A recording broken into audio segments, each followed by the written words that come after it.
Tere taas tulemast Ortonomi aiapäeviku lehele. No enda koduaias endale toidu kasvatamine sõltub väga paljus ikkagi sellest, milline muld meil on. Ja minul ei ole siin üldse ideaaltingimused, aga see ei ole üldsegi takistanud mind siin aias väga palju asju ära tegemast. Et siin maja küljes selle virbuheki ja siin selja taga muide avalik parkla mul, siin on selline surnud tsoon olnud, sellepärast et kui ma siia tulin, siis siin oli ainult selline savi. Et see ei ole isegi savimuld, vaid see on savi ja see on siin sellepärast, et selle maja juurdeehitusega sai kogu see pinnas nagu läbi segatud ja üldsegi mitte paremaks, vaid sealt alt tuli välja selline punane savi, mis on siin Tartu kandis tavaline probleem koduaedades. Aga see ei tähenda, et midagi paremaks teha ei saa, et nüüd siin sellisel maja ja heki vahelisel kitsal ribal mul kasvavad murelid, viinamarjad ja muidugi vaarikad ja täna ma seda vaarikat ka lähemalt näitan, kuidas sa ikkagi saad endale päris ilusad saagikad taimed kasvatada selliselt, et see lihtsalt parandab mulda. Et kui sa muidu vaatad vaarika istutamise videoid, siis need on sageli aiandide istandused, kus seal on juba see oluliseks eelduseks, et see muld oleks väga hea. Aga seal ka istutatakse natukene teistmoodi, et kas siis avamaale või tunnelisse ja ka toestatakse. Aga mina oma vaarikaid ei toesta, mina hoopiski kärbin, aga vaarika sellise hoolduslõikuse kohta mul on täiesti eraldi video. Nii et seal ma räägin pamprist ka natukene ja selle lingi ma panen ka siia, et see oleks lihtsamini leitav. Nii, ja nagu ikka nende aiatöödega on see, et 90% on siis see ettevalmistus, mida mina siin ka tegin, et ma ootasin vihma, et ma saaksin seda savi kaevata, sest muidu mul oleks vaja reaalselt kirkaga seda teha. Ja ma võtsin siit siis seda pinnast välja umbes siis 1,5 labidalehe sügavuselt, et vaarikas on väga pindmise juurestikuga ja tema sellist väga sügavat läbiharimist ei vaja. Küll aga oli mul vaja tagada seda, et kui näiteks on suured vihmasajud, et siis siia savi peale ei jääks sellist ohtralt seisvat vett. Et vaarikale muidugi meeldib niiskus, sellepärast et ka viljade saamiseks on seda niiskust väga vaja, aga jalad vees ta kindlasti olla ei taha. Ja siis ma tõin siia 2 kärutäit aiamulda tagasi, et see on sama sõelutud aiamuld aia teisest osast, kus ta mul praegu ette jääb. Ja see on sõelutud sellepärast, et sealt on siis püsiumbrohtude juured välja vaetud. Ja teine kärutäis, mis ma siia tõin, selle ma olin juba läbi seganud ka koduse kompostiga, mida ma praegu ka tõin siia sellepärast, et selle koduse kompostiga, see on mul eriti selline lehekõdune, sellega ma siis murdsin neid taimi. Ja sellega ma siis tegelikult iga aasta hakkan selle vaarikakraavi orgaanilise aine sisaldust tõstma. Ja võib täitsa niimoodi olla, et lõpuks on see orgaanilise aine sisaldus nii kõrge, et ma ei peagi mineraalväetis üldse kasutama. Aga eks näis praegu näiteks ma näen, et vaarika puhul just sügisene väetamine seal augusti teises pooles on hästi tähtis. Ja seda teen mina sügisväetisega, mis on mineraalne, sellepärast, et see on ka just ajaliselt oluline, et see väetis oleks juba vees lahustuv ja et taimed saaksid selle õigel ajal kätte, et nad saaksid siis järgmise aasta saagiks ja ka talvitumiseks ette valmistada, et isegi kui sa kasutad oma koduaias komposti ja loomasõnnikut ja igasugust orgaanilist materjali, taimeleotisi, siis tegelikult sa ei pea seda häbenema, et sa vahepeal kasutad ka mineraalväetisi, sellepärast et sageli just selliste kiirete probleemide lahendamiseks on mineraalväetised väga hea. Ja lõppude lõpuks me tahame oma aias saaki ka saada ja meil ei ole aega oodata aastaid, enne kui siis see muld jällegi järgi jõuab ja suudab taimi piisavalt toita, et ikkagi seda saagikust ka oleks. Sellepärast ka praegu kevadel, kui ma need taimed istutan, ma panen siia kompo neid lambavillagraanuleid ja ma vaatan ka palju see kulunorm oli, et isegi kui see on bioväetis, siis kulunormid on väga tähtsad, nagu ka mineraalväetiste puhul, et üleväetamine on reaalne probleem, mida raske parandada, et alaväetamist on lihtsam parandada.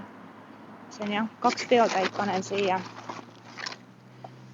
Et need lambavillagraanulid on ka sellised nagu selline aeglane ja pehme toimega väetis, mis sellisele juurdumisele võiks tegelikult siin kevadel väga toetav olla. Et ma segan ta lihtsalt siia läbi ja küll ta hakkab siin siis oma asja ajama. Ja see kraavi oligi mul umbes selline kaevatud, et mul oli vaja 4 taime siia ära mahutada. Ja nende taimedega on ka hoopis teine lugu, et need ei ole nüüd siis aiandist ostetud sellised taimed, nagu te ilmselt olete harjunud igal pool nägema, vaid need taimed on mul leitud oma Võrumaa koduaiast sauna tagant ja ma arvan, et need on siis minu esivanemate sinna toodud, et neil olid täitsa sellised ilusad marjad küljes, punased viljad. Aga seal on ka ikkagi loodus juba oma töö teinud, aga mul eelmine aasta veel õnnestus mõned taimed leida ja neil olid sellised väiksed oksad veel eelmisest aastast potis, mis ma just ära lõikasin. Ja nad on mul potis ka juba talvitunud nüüd, et siis maikuus on nad pärast siia maha panna. Et kui sul on ka ikkagi selline võimalus elus, et sa oled saanud mõne vana taluaia, siis ikka vaata uudishimulikult ringi, et selles nõgese, naadi ja mis iganes võsas võib selliseid aardeid veel olla ja sellised vanad sordid, mis on suure tõenäosusega pärandsordid, et neil on selline eriline väärtus, nii et ikkagi neid tasub säilitada. Ja kui sa hiljem ikkagi märkad, et see ei ole sinu maitse järgi, siis ära visata jõuab alati. Nii, ja kui sa vaarikat istutad, ikkagi on hea teda ka hiljem hooldada, kui ta on ühes reas. Ja just sellepärast ka, et on hea lõigata, hea marju korjata. Ja vaarikas ikkagi võib ka nagu rändama minna, kui tal on väga head tingimused. No minul siin sellest savist eriti kaugele minna ei taha. Aga ma siin praegu olen niimoodi korraldanud, et ma niidan siit mõlemalt poolt. Aga tulevikus ma loodan ka, et see on paksu multsi all hoopiski. Ja istutan nad samale sügavusele, kui nad mul siin potis olid. Ja tal on väga pindmine juur, nii et ta võib täpselt nii jääda, nagu ta enne oli.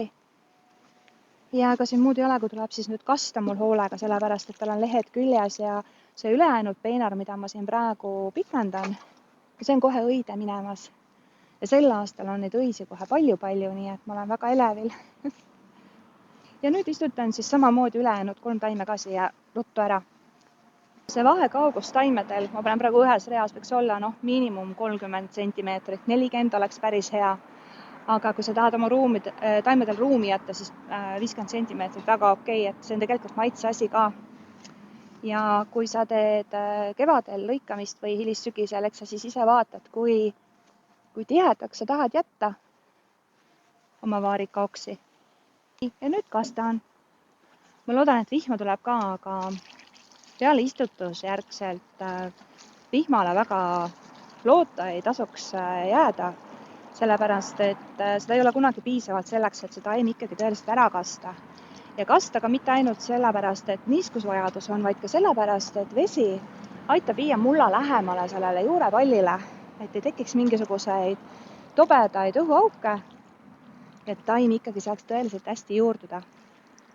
Et nendelt 4 taimelt ma väga nagu saaki ei looda, kuigi neil on õienupud küljes, aga minu jaoks on oluline, et nad just järgmiseks aastaks ennast juba ette valmistaksid, et siin mitmel taimel, eriti sellel siin, see uus võrse, mis järgmise aasta saake annab, on juba päris jäme, nii et ma arvan, et ta on juba aru saanud, et ta on endale hea uue kodu saanud.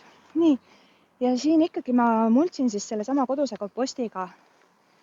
Et muidugi on see, et seda orgaanilise aine sisaldust siin tõsta, aga kuna see mults on mul nagu kuumast läbi käinud, siis on ta täiesti puhas igasugustest seemnetest ja juurikatest ja selline paksem kiht sellist, no see on rohkem nagu lehtpuu mults rohkem. See hoiab ära ka selle, et siin seemne umbrohud hakkaksid idanema ja vohama. Et ühest ämbritäiest ma sain sellise kihi, aga ma toon ühe ämbritäie veel juurde. No nii on nende aiatöödega, et 90% on ettevalmistust ja siis lõpuks on see meeldivam osa, see istutamine. Ja ega see vaarika järelhooldus ei ole ka midagi keerulist, et mul on selle kohta üks päris hea video, kuidas seda lõikust teha, et siis vastavalt sellele, milline vaarikas sinu laias kasvab. Aga hirmus hea tunne on see, et kui sa oskad iseendale midagi väga head kasvatada ja teha seda ilma välise abita ja kui tõesti vajadus peaks olema, siis sa saad seda kergelt skaleerida, et vaarikas on ka selline tore mari, mis heades tingimustes iseennast paljundab nii, et sul on alati tegelikult materjali, millega peenraid suuremaks teha. Et ma jään veel siia aeda, mul toon multsi juurde ühe kihi veel ja ma veel kastan neid, sest vihmast ei tule piisavalt palju seda niiskust. Aga sinule ka ma soovin toredat aiandamist ja edu enesele koduaias toidu kasvatamisel.